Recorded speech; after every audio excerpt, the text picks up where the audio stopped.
Hello, everybody, and welcome to the Press Play Lifestyle Inspired podcast, where we do interviews with people like Laura with on topics that help our listeners, that's you, find the resources, tools, and support that they need to be their best inspired self. Hi, Laura. Hi, how are you? I'm, other than being freaking cold, I'm great. It's cold. It is cold. It's -1, I think. Although I see the sun now coming through, so maybe it's 1 or 2 degrees now. That would be good. The sun is helpful. Yeah, the sun helps. Although it's so bright though, because there's a lot of snow right now. Yeah. It does that blind you and you're scared to drive through the corner kind of thing. But enough about my cold. How are you? I'm doing really great. That's awesome. Really So good. I'm so pleased that you made time in your very busy schedule to meet with us and do this interview. It's definitely a blessing for me. So I would love to kind of get right in. And can you tell the listeners just a little bit about you and what you're doing right now? Absolutely. My name is Laura Rees, and I write at my website, which is Mantras and Mocktails.com. And I write on topics like meditation, mindset, sobriety, and community. Also, that people can kind of embrace the lives they have right now and expand those out from there. So I've been writing there for about 2 years. 2 years. That's amazing. Yeah. I love all your topics. Those are like how I'm trying to show up and live my life.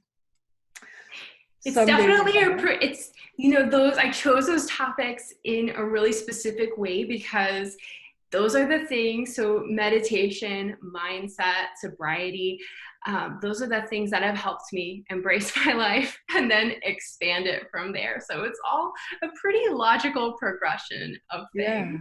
Yeah, that makes total sense. Well, then let's start with the one you started with.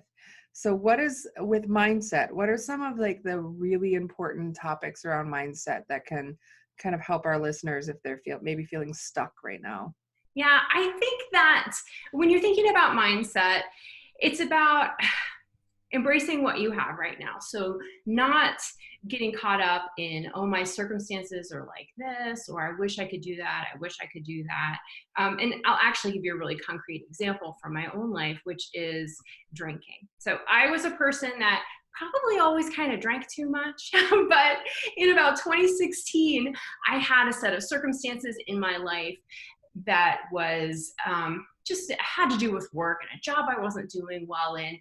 And there was a lot of stress associated. And so that started feeding into me drinking more and more and more until it started to become a real problem for me. But because anyone that drinks too much never wants to admit it, you never want to stop because that's your coping mechanism. I was stressed out, I was angry, and that was kind of my reward at the end of a long day. So when I first decided that it was a long journey to come to a place where I decided that I did need to stop drinking, from there, then it became kind of hard for me to do that because it was something I didn't want to give up. So for me, a huge mindset shift that made all the difference was shifting my mind from drinking is a thing that I have to give up to drinking is a thing that I don't need to do, to like I'm missing out if I don't drink, to like I'm missing out when I drink. So just kind of flipping that script. And it's not something that happens overnight. I mean, I wish it was as easy as being like, all you have to do is tell yourself a new mindset and everything's going to be great. So it was kind of a long, maybe like a 6 to 7 month process for me to really start believing those new mindset thoughts. But once I did, it became a really simple thing for me to be like, I don't need to drink anymore. And, I was also in this place where I didn't feel like I was an alcoholic. I didn't really identify with that as a label. So that was kind of another burden that I had to get through. Like, am I an alcoholic or am I not an alcoholic? And shifting this mindset to be like, you don't have to be an alcoholic to quit drinking. You don't have to hit rock bottom. You don't have to get a DUI or whatever might happen to you. It doesn't have to get that bad before you can change your mind about something. So that was a huge thing for me that has made such a big difference in my life was finding sobriety because of this mindset shift that I had made. I I love that so much. Just in terms of sobriety in general, it's touchy. I live in Wisconsin, so I Yes. don't know if we're allowed to say that word here. It might actually put me in jail I or think something. that Um, Wisconsin has a lot of I'm not. drinking It's options. probably not supposed to be funny, but um, Yeah. but my mom is my dad passed away earlier this year, and Oh, I'm he sorry to passed hear away that. as thank you earlier last year. Actually, it's been a year now, but he died an addict, and I wouldn't say alcoholic, right? That whole weird thing. He Mhm. probably drank more than he wanted to, or more than he chose to. But I remember talking to my mom. My mom is now not drinking, and my mom is not doing any other drugs. Um, but she's still smoking, and she has only about 6 months to live. She's got emphysema and all these things wrong, Oh my. and I remember having this really weird conversation with her about drinking and growing up with that kind of scenario. And she told me she literally felt like quitting drinking for her was harder than giving up doing crack. She said it was Really? just Well, it's so because normal in society, you know. it was Crack's yeah, something that you have to hide, but you have to alcohol hide. isn't. Yeah, exactly. She said, all my friends do it. And, Yeah, when I don't feel good, I do it. When I do feel good, I do it. It's so much around social situations. yeah. We live in And it's very Wisconsin. accessible, Like, you're weird if you don't drink. And like, there's all right? these stigmas attached to it. Yeah. But you don't have to start or stop doing something because you've done too much of it or not either. Right. Hmm. And then her second comment was she could quit doing crack and she could quit drinking, but she still can't stop smoking. And so I think we forget that there's it's so much more complex than Yes. just oh yeah, like you said, 6 months of every day reframing everything you were saying to yourself. Yeah. And you didn't even have to be an alcoholic to have that much, like, that difficult of a need to make a shift.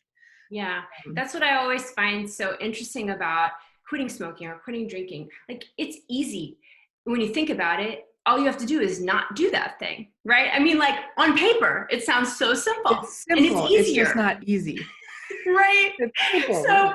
just that and then I think that you get caught up in that. Like, why can't I just not do this? All I have to do is not go buy a bottle of wine or not stop and get a pack of cigarettes.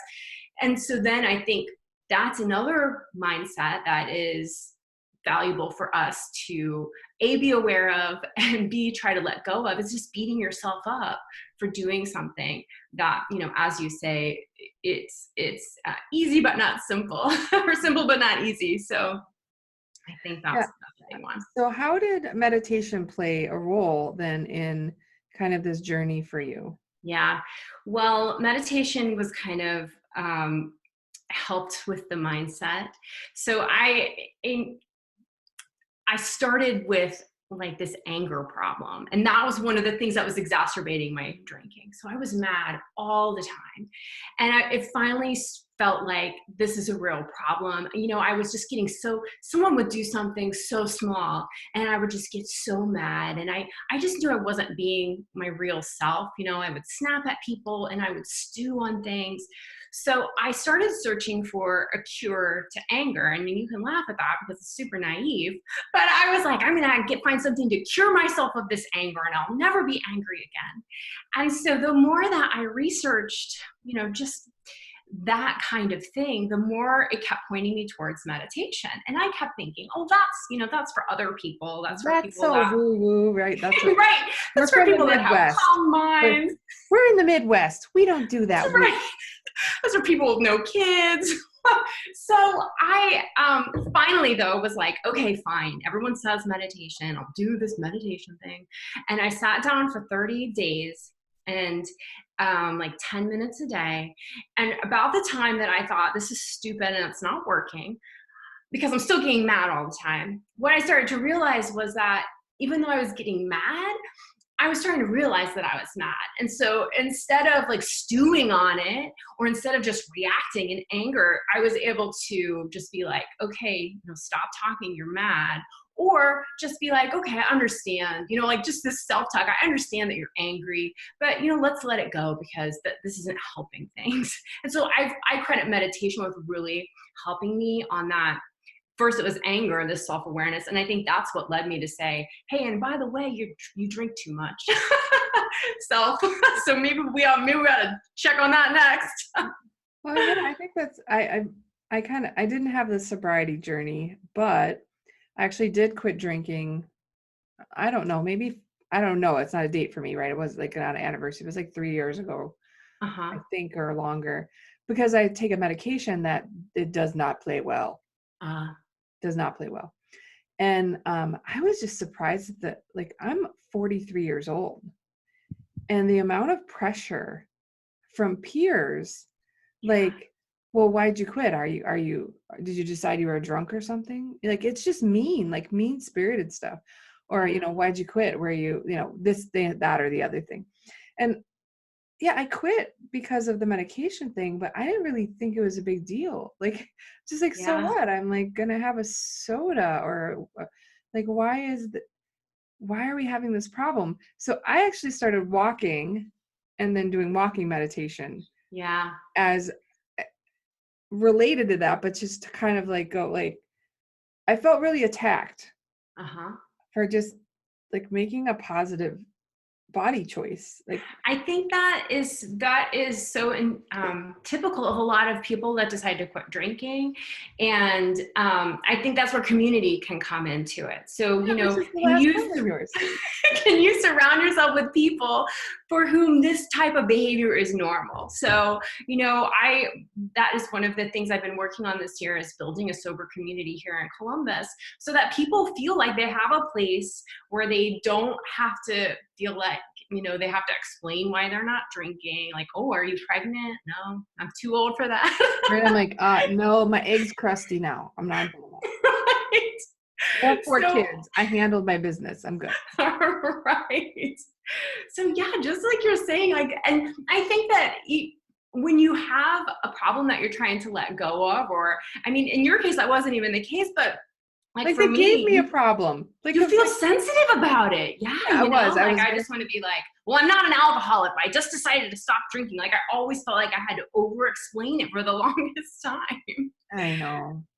So I think it really helps to build up a community around yourself, the people that can support you and just kind of understand where you're coming from. So what's a sober community? Like, what does that mean, or what does that look like?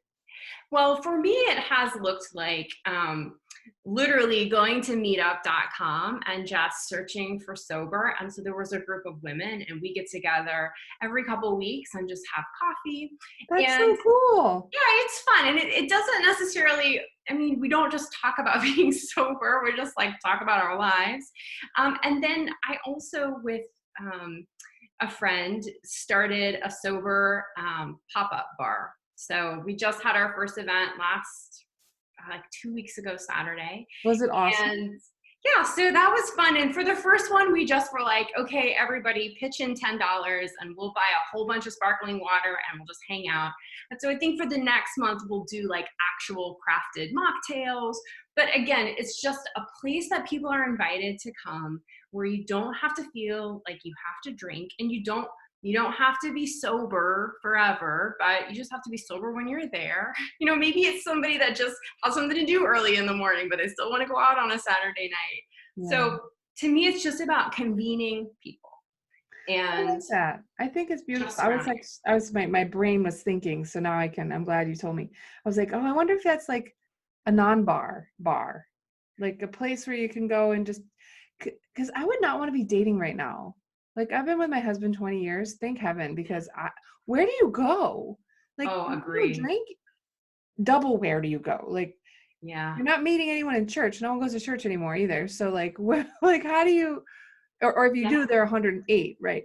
Like, I'm not trying to date grandpa. So I like, how do you even like do that? I thought, well, I could see it'd be nice to have kind of a sober community center, or like a meetup with a bunch of people are like, let's meet, but we're not going to drink here. And that's it. Like, we don't even have to talk. We're not talking about not drinking. We're just choosing, that's like don't do it here, and that's it. And now we'll talk about whatever.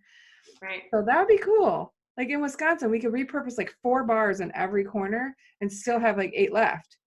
See, There'd be enough for everyone. Enough for everyone. Okay, that was not fair. 2 bars. Not fair.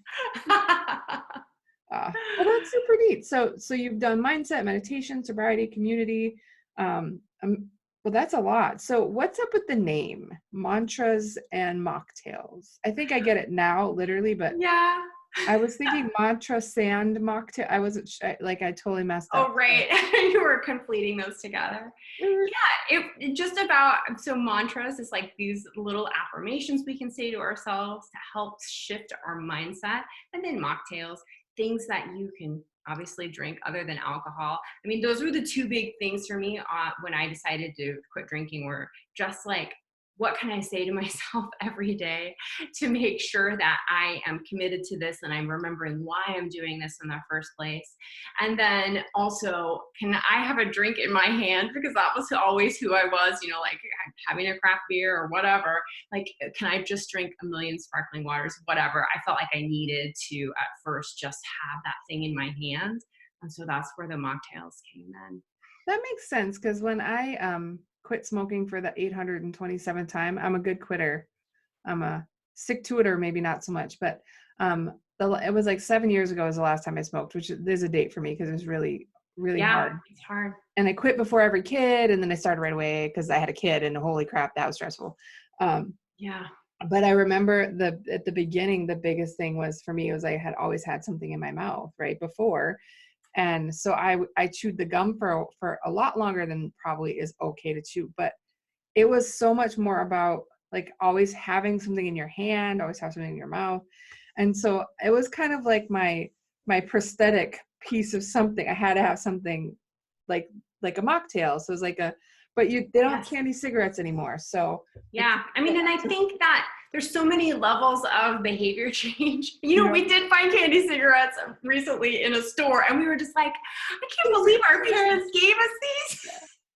I know. Think about that. Yeah, I can't believe they even have them with all the whoopla over the jewel and all of that stuff. Oh my. It's crazy. But yeah, so I mean, there's so many layers of change, and some of it's just so tactical like that. Like, what can I be doing with my hands instead of smoking? What can I be drinking instead of alcohol?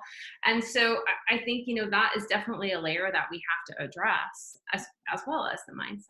So is there anything else you can drink that's not like other than Shirley Temple? Because I think that's the only thing I know. Or you can have like virgin daiquiris too, right? Like there's a lot of it. Yeah, and I would see that more and more bars are actually making like craft mocktails. And there's some spirits that you can get now, which I've only tried 1 or 2 of them, but one of the ones that I've tried is called Seedlip, and it's like a distilled spirit, but it's not alcoholic. So I've been having that with ginger beer. So there's some. There's some things, though, right? What was that? That's good. So, I mean, ultimately you just want to enjoy a drink. It just, you want to enjoy a drink that doesn't hit back. Exactly. Oh, that's fun. So, so you have a special surprise for our listeners. You're our first surprise giving person. Oh, fantastic. Almost 50 episodes. So I have a meditation 101 course. And so if you have been thinking about meditating, but you don't really know where to start, and you also want something that, I would say that my course is really practical. So it's not about like, you're going to have to get up at 5 a.m. every morning and sit in the same place. Like, that'd be awesome if you can do that, but that doesn't work in my real life. And I don't know about other people. So it's a really, it's a course to teach you how to meditate in a practical way. So it's Meditation 101 for moms specifically. And I am giving you guys a code. So if you want $5 off of that, then you can, I know you're going to link this right in your show notes. Yeah, it will be in the show notes. I'm super excited. Yeah. And I'm going to be a big ask. So I have a mom group program starting very soon, a group coaching program. I would love to pass along the same discount to them if you'd be willing. Go for it. Oh, that would be exciting because it's for moms, career-driven moms. So moms with kiddos and probably cocktails. That's moms with kiddos and cocktails. That kind of does go together, doesn't it? Mocktails. Moms and mocktails. There you go. I love it. Moms and mocktails. There you go. That's moms, mocktails, and mocktails. We'll do all of that stuff. Well, perfect. So and much. Then if anybody, go ahead. No, you go. I was Anybody. just going to say, if you are interested in getting my weekly, I write an essay every week that is, and sometimes I post it on the blog when I'm being vigilant, but I always, to my email list, send every week an essay just about some kind of mindset topic. So you I can love sign up for that. So that at my site as well. let's make sure we get the like subscription link or like a way for them to reach out, Absolutely. because I don't know who wouldn't need a mindset tips. I call it marinating in mindset, because if you're around a whole bunch of people that are like cranky town, like you kind of get cranky town even if you were in a good mood. But if you're always thinking or reading or thinking or hearing or being around positive thoughts, it's harder to get cranky. Because There is a thing, and this is legitimate, as I just was reading about. It's so funny you bring it up. It's called emotional contagion, and oh, neat. you transmit emotions from person to person. So if you surround yourself with happier people, you're happier, and if you surround yourself with sadder people, you're actually sadder. So That makes total sense, right? Because it in a, in a sad way, where you'll see if someone will, take their own life, yeah, that tend to have like a group, a whole bunch of people related in that like same school or that that's same exactly what it is. community. And it's like, oh, why? Oh my gosh. But it's not just that they're sad because of the thing. It's like everyone kind of caught the sad bug, which is so sad. Yeah, So we're gonna no, think of it's happy things real. now. Happy, no, like, all right, I'm done with that. I get all upset about that stuff. You can transmit happiness too. So we'll end on that. That's the best, right? The best. Oh, though you're right about the mad. I rarely am mad, but I do have minor road rage. It's only at stupid people though, but there You happens know, to seems like there are a lot of them. So, the world is lousy with those, Jackie. but we're not going to talk about that now. So No. you also have an Instagram account at Yes. Mantras and Mocktails, same website. So I'm super excited, and I'm really, really thankful that you took time to talk to us today. And congratulations on all of the change that you've made. You Thank you look so much. happy, so clearly it works for you. All right. Well, thanks for having me. It was really fun to talk. You too. See you soon. Bye. All right. Bye.